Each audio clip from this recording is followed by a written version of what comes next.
وَلَقَدْ يَسَّرْنَا الْقُرْآنَ لِلذِّكْرِ فَهَلْ مِن مُّدَّكِرٍ۔ آج انشاءاللہ تعالی ہم سورۃ المائدہ کی آیت نمبر 83 سے لے کر 86 تک پڑھتے ہیں اور اس کو سمجھنے کی کوشش کرتے ہیں۔ اعوذ باللہ من الشیطان الرجیم، بسم اللہ الرحمن الرحیم۔ وَإِذَا سَمِعُوا مَا أُنزِلَ إِلَى الرَّسُولِ تَرَىٰ أَعْيُنَهُمْ تَفِيضُ مِنَ الدَّمْعِ مِمَّا عَرَفُوا مِنَ الْحَقِّ يَقُولُونَ رَبَّنَا آمَنَّا فَاكْتُبْنَا مَعَ الشَّاهِدِينَ۔ وَإِذَا اور جب سَمِعُوا سنا انہوں نے ما انزل جو کلام نازل کیا گیا الی الرسول رسول کی طرف، ترا آپ دیکھتے ہیں اعینہم ان کی آنکھوں کو، تفیض بہہ پڑتی ہیں من الدمع آنسوؤں سے، مما اس وجہ سے کہ عرفو انہوں نے پہچان لیا، من الحق حق کو، یقولون وہ کہتے ہیں ربنا اے ہمارے رب، آمنا ہم ایمان لائے، فاکتبنا پس ہمیں لکھ لے، مع الشاہدین حق کی شہادت دینے والوں کے ساتھ۔ الشاہدین سے امت محمدیہ مراد ہے، کیونکہ وہ قیامت کے دن انبیاء علیہم السلام کے حق میں حق تبلیغ ادا کرنے کی گواہی دے گی۔ ان آیات کا شان نزول یوں بیان کیا جاتا ہے کہ مدینہ ہجرت کرنے سے پہلے کچھ لوگ حبشہ ہجرت کر گئے تھے۔ وہاں مسلمانوں کو کوئی تکلیف نہ دی گئی، بلکہ حبشہ کا بادشاہ نجاشی اور اس کے ساتھی قرآن سن کر روئے۔ رب کریم نے ان کو بہشت کی خوشخبری دی، کیونکہ انہوں نے دل سے توحید کو قبول کیا، حالانکہ یہ بھی نصارہ ہی میں سے تھے۔ وَمَا لَنَا لَا نُؤْمِنُ بِاللَّهِ وَمَا جَاءَنَا مِنَ الْحَقِّ وَنَطْمَعُ أَن يُدْخِلَنَا رَبُّنَا مَعَ الْقَوْمِ الصَّالِحِينَ۔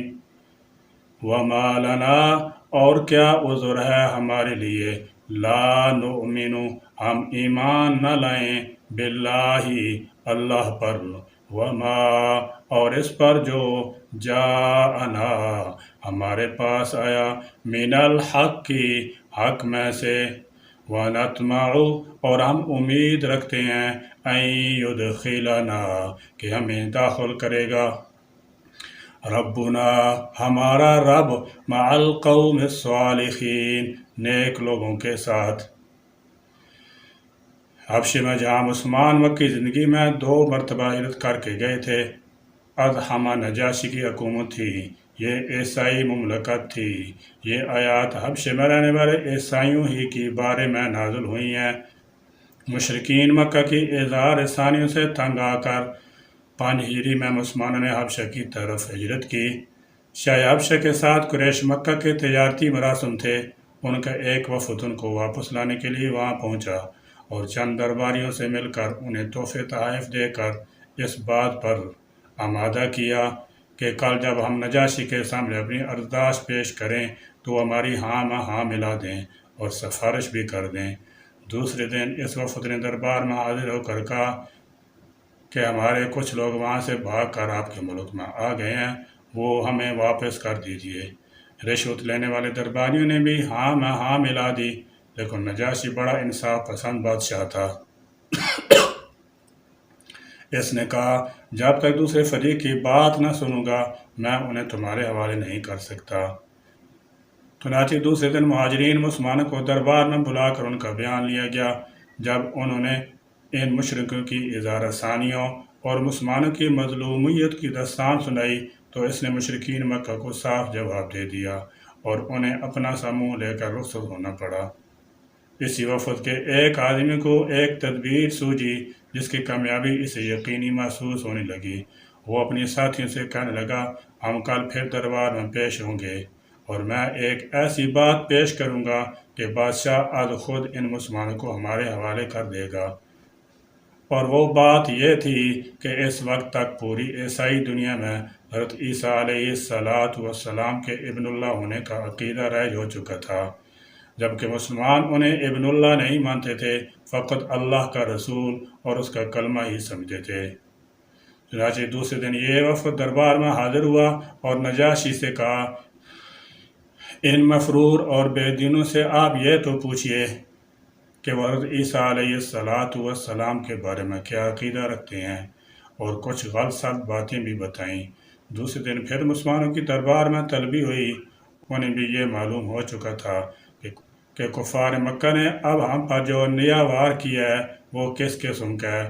بہرحال ان مظلوم مسلمانوں نے آپس میں یہی طے کیا کہ جو بات بھی کہیں گے سچ ہی کہیں گے، خواہ ہمیں اس کی کتنی ہی سزا بھگتنی پڑے۔ مسلمانوں نے اس غرض کے لیے سیدنا حضرت جعفر رضی اللہ تعالیٰ عنہ کو، جو سیدنا علی رضی اللہ تعالیٰ عنہ کے بھائی تھے، اپنا نمائندہ منتخب کر لیا۔ دوسرے دن جب نجاشی نے مسلمانوں سے سیدنا عیسیٰ علیہ السلام کے متعلق سوال کیا تو سیدنا حضرت جعفر طیار رضی اللہ تعالی عنہ نے جواب میں سورہ مریم کی متعلقہ آیات پڑھ کر سنا دی۔ یہ آیات سن کر نجاشی نے ایک تنکا اٹھایا اور مسلمانوں سے کہنے لگا، واللہ جو کچھ تم نے کہا ہے عیسیٰ علیہ السلام اس تنکے کے برابر بھی اس سے زیادہ نہیں ہے۔ نجاشی کے اس تبصرہ پر درباری بھی برہم ہوئے اور قریشی وفد کی تمام امیدوں پر اوس پڑ گئی، مگر نجاشی نے کسی کی پرواہ نہ کی اور مسلمانوں کو اپنے ملک میں رہنے کی کھلے دل سے اجازت دے دی، اور وفد کو بری طرح ذلیل ہو کر واپس آنا پڑا۔ اس واقعے کے کئی سال بعد نجاشی نے 79 مسلم عیسائیوں پر مشتمل ایک وفد مدینہ میں رسول اللہ صلی اللہ تعالی علیہ وسلم کی خدمت میں روانہ کیا۔ یہ لوگ جب قرآن سنتے تو ان پر رقت طاری ہو جاتی، وفور جذبات سے آنسو بہنے لگتے اور زبان سے ربنا آمنا کہنا شروع کر دیتے۔ شاہ نجاشی اگرچہ آپ کی خدمت میں حاضر نہ ہو سکا تھا، تاہم مسلمان ضرور ہو چکا تھا۔ اس پر واضح دلیل یہ ہے کہ جب وہ فوت ہوا تو آپ نے مسلمانوں کو اس کی وفات کی خبر دی، پھر اس پر غائبانہ نماز جنازہ پڑھی۔ فَأَصَابَهُمُ اللَّهُ بِمَا قَالُوا جَنَّاتٍ تَجْرِي مِن تَحْتِهَا الْأَنْهَارُ خَالِدِينَ فِيهَا وَذَلِكَ جَزَاءُ الْمُحْسِنِينَ۔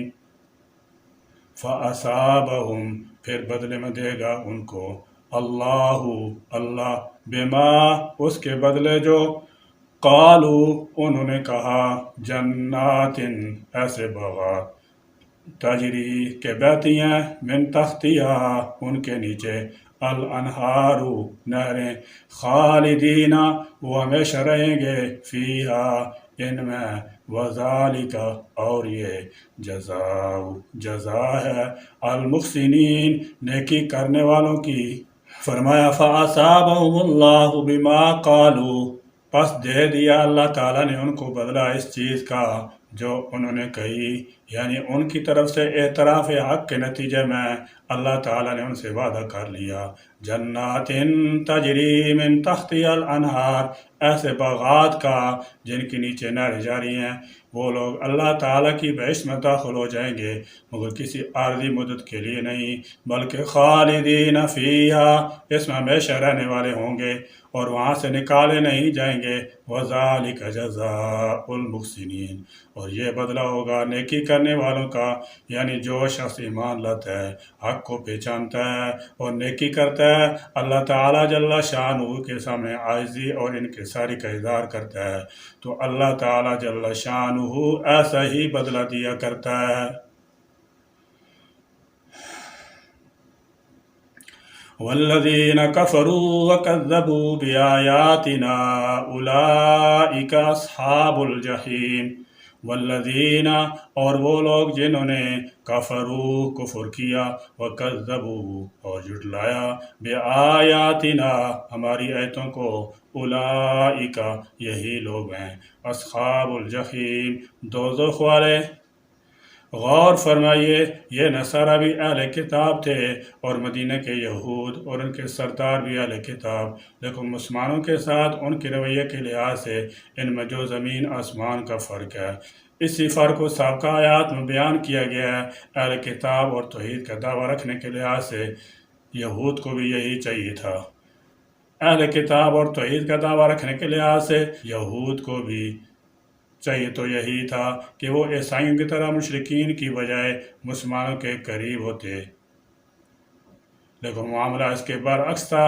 یہود نے اللہ تعالیٰ کی ان آیات کو جھٹلا دیا جو تورات میں موجود تھیں، لہذا ایسے بدکردار لوگوں کی سزا دوزخ ہی ہو سکتی ہے۔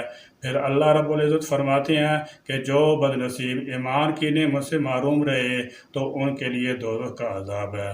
والذین کفروا، جن لوگوں نے اللہ تعالیٰ اور اس کے بھیجے ہوئے پروگرام پر ایمان لانے سے انکار کر دیا، وکذبوا بآیاتنا، اور ہماری آیتوں کو جھٹلایا، شریعت الہی کی بات کو قبول ہی نہ کیا، ہمارے احکام کی تکذیب کی، ہمارے دلائل کو نہ پہچانا، نہ سمجھا، ہمارے بھیجے ہوئے رسولوں کا اور نازل کی گئی کتابوں کا انکار کر دیا، فرمایا اولئک اصحاب الجحیم، یہی لوگ ہیں جہنم والے، دوزخ والے، یہ ہمیشہ اسی میں جلتے رہیں گے۔ اور آیات الہی کو جھٹلانے والوں کا یہی انجام ہوتا ہے۔ یہ سب کچھ بیان کرنے کا مقصد یہ ہے کہ ہم مسلمان خود اپنے اعمال، کردار اور نیتوں پر غور کریں کہ کہیں ہم بھی تو ان بد نصیبوں کے راستے پر نہیں چل رہے۔ ہم بے شک مسلمان تو ضرور ہیں، سوچنا یہ ہے کہ آیا ہمارے اندر مسلمانوں کی صفات بھی موجود ہیں یا کہ نہیں۔ اگر کہیں بھی کوئی کمی دکھائی دے تو اسے فوراً دور کر دینا چاہیے اور سچے مسلمان بن کر خود بھی زندگی گزاریں اور دوسروں کو بھی سکھائیں۔ اسی طرح پورا معاشرہ اسلامی معاشرہ ہو جاتا ہے۔ اللہ کریم ہمیں اپنے احکام کی خلاف ورزی سے بچائیں۔ اللہ کریم ہم کو نبی کریم صلی اللہ تعالی علیہ وسلم کے بتلائے ہوئے طریقہ پر زندگی گزارنے کی توفیق عطا فرما دے۔